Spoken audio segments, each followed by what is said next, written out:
তো হে এভরিওয়ান, আজ আমরা সবাই মিলে বেরিয়ে পড়লাম ঘুরতে। ঘোরার ডেস্টিনেশনটা হলো নিউ মার্কেট। নিউ মার্কেট যাব আর আমরা কিছু কিনবো না, সেটা তো কখনো হয় না। তো সেটা আমরা যথারীতি কানের কিনলাম, আরও অনেক প্রয়োজনীয় জিনিস কিনলাম।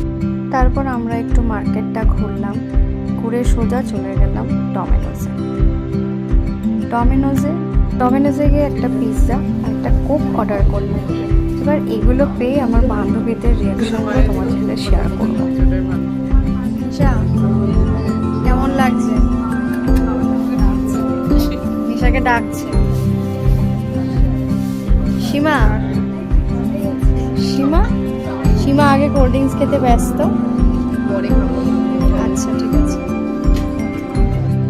দুজনে মিলে মোটামুটি হামলে পড়েছে পিৎজার দিকে। দেখো অবস্থা, দেখো দুজনের মুখ, দেখো দুজনের মুখের অবস্থা দেখো, সত্যি। তো সীমা এখন খেতে ব্যস্ত। শুরু করো, দেখি কেমন লাগলো।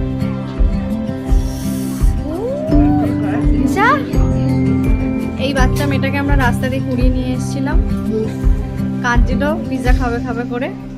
এখন খেয়ে স্যাটিসফাইড। ট্রিট ফর জিজু। আচ্ছা,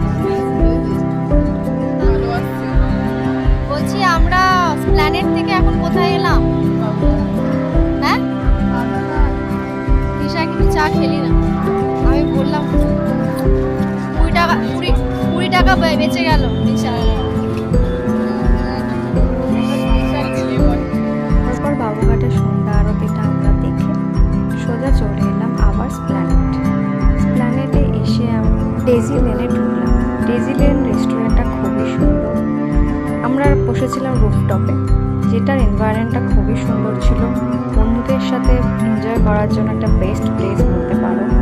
তোমরা দেখতেই পাচ্ছ সবাই সবার ফ্যামিলির সাথে, কেউ ফ্রেন্ডের সাথে, কেউ বয়ফ্রেন্ডের সাথে, সবাই সবার সাথে এনজয় করছে। এটা এনজয় করার জন্য একটা দারুণ প্লেস। তোমরা অবশ্যই এখানে যেতে পারো, এনজয় করতে পারো। তারপর আমি ডান্স করে বেশ মজাও পেলাম।